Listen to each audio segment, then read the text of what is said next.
وکلا کے generally common interest اور ان کے مسائل کی بات کریں تو ہائی کورٹ لیول پہ اگر آپ اس کو ڈیفائن کریں یا عہدیدار، تو آپ کیا سمجھتے ہیں کہ وکلا کو کن مسائل کا ڈائریکٹلی طور کے اوپر، یہ جو ایجوکیشنل ان کو سپورٹ ہے یہ تو آپ نے اس پہ ڈیفائن کر دی،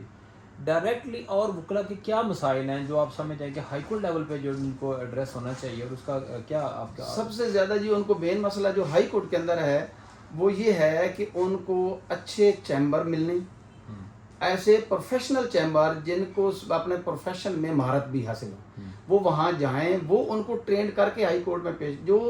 ہمارے دوست لوئر کورٹس میں ورک کرتے ہیں وہ سیکھتے ضرور ہیں، لیکن اگر وہ ڈائریکٹ ہائی کورٹ میں آتے ہیں تو سب سے پہلے ان کا یہ پرابلم ہوتا ہے کہ ہم نے ہائی کورٹ کے اندر اپنا کیس پریزنٹ کیسے کرنا ہے. یہ بھی ان کے لیے ایک مشکل ہے، تو ان کو بجائے اس کے پیش ہونے پر ٹرین ہونا ضروری ہے. اچھا، یہ تو ایک پروفیشنل اسکل کی طرف ہم چلے گئے. اب اس پہ بھی روشن ڈال دیں آپ کہ بطور ادارہ جو آپ کے لاہور ہائی کورٹ کی ہم بات کر رہے ہیں، لاہور ہائی کورٹ کی اتنے بڑے ادارہ اور اتنا بڑا آپ کے پاس ایک یونٹ آتا ہے، 4 لوگوں کے پاس ہماری عہدیداری آتی ہے، تو یہ جو فائنینشیل اسپیکٹس ہیں اس کے اوپر آپ کیا سمجھتے ہیں کہ یو آر سیٹسفائیڈ کہ بار کے اتنے ایسٹس ہیں کہ بار کو ڈفیکلٹیز نہیں فیس کرنی پڑتی، اور آپ کے جو ایکسپینسز ہیں ایٹ لیسٹ، اور کیا ان تمام ایکسپینسز کے بعد آپ کے پاس کوئی اتنی اماؤنٹ ہوتی ہے کہ آپ کسی عام وکیل کو بیماری میں، اس کی پریشانی میں، اس کی بچی کی شادی میں، اس کی ڈیتھ کے اوپر، کسی اور چیز کے اوپر Lahore high court bar association کی طرف سے کیا فیسلٹیز موجود ہیں اگر ایسے حالات ہوں؟ جی بہت زیادہ، یہ تو بلکہ میرا کہ فیوریٹ کوشچن ہے، یہ بہت اچھا آپ نے کیا ہے. میں بتاتا ہوں، بالکل ہائی کورٹ کے جو بار ہے اس کے اندر اتنے ایسٹس ہیں، میں نے ڈیولپ کر کے دکھائے تھے. بڑی مزے کی بات ہے، ہم اس وقت جب کابینہ جو الیکٹ ہوئی اس کے بعد ہم فوراً سٹنگ گورنمنٹ کے پاس جب گئے نا، تو اس وقت کے جو سی ایم تھے نا، انہوں نے کہا تھا کہ آپ کی بار کے ہم ہر دفعہ جو ہے سپورٹ کرتے ہیں، تو آپ اس کو کیوں نہیں جو ریونیو جنریٹ کرتے. تو میں نے یہ بات بڑی پک کی. میں نے واپس آ کے ان سب چیزوں کو جو ہے جتنی اس میں تھے، کینٹین کے حوالے سے تھے، باقی مشینیں تھی، میں نے وہ ساری میٹنگ کال کرنے کے بعد میں نے اتنے ایسٹ جو امپروو کیے تھے کہ ایکسپینسز کو میٹ کر کے ہم اس پہ پیسے جو ہے بچ جاتے تھے. اور وہ جو پیسے بچتے تھے، اس لیے تو میری ریکوزیشن پہ جتنے وکلاء کی ڈیتھ ہوتی ہے، آج بھی وہ بل موجود ہے کہ 50,000 ایٹ دا اسپاٹ اس کو ملتا ہے جو ہائی کورٹ کا وکیل ہے اور لائف ممبر شپ جس کی ہے، اور اس کے بچوں کو 10,000 آج بھی مل رہا ہے. وہ ان کو جا رہا ہے، جو وڈوز ہیں ان کو ملتا ہے. میری ریکوزیشن یہ تھی کہ 20,000 پر منتھ کیا جائے،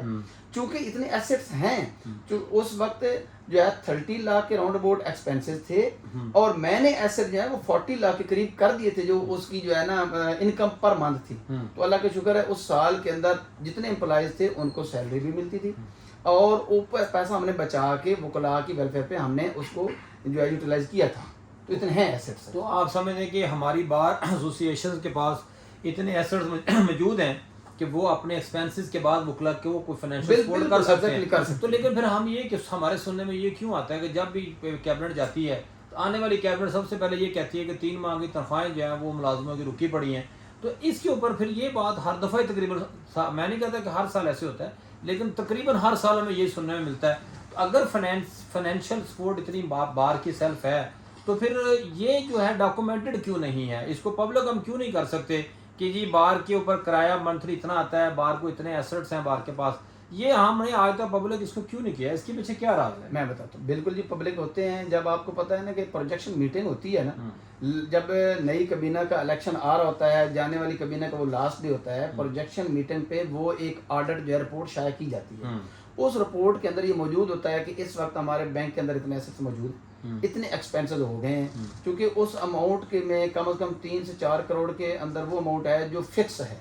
اس کے اوپر جو بھی انٹرسٹ آ رہا ہے وہ امپلائز کی اس میں سیلری ان کو ملتی ہے، اور باقی ایکسپینسز جو ہیں وہ ہو رہتے ہیں. وہ ایک آڈٹ رپورٹ موجود ہے، وہ ملتی ہے. اچھا سر،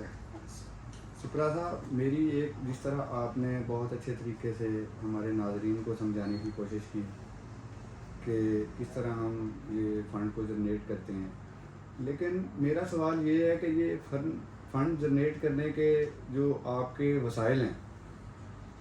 ان کو بہت سارے وکلاء کا یہ ماننا ہے کہ وہ مس یوز ہوتے ہیں. جیسے ایک پراپر فنڈ نہ ہونے کی وجہ سے آپ کہتے ہیں کہ ہم نے فنڈ کو جنریٹ کرنا ہے. جنریٹ کن طریقہ کار سے کرتے ہیں کہ آپ نے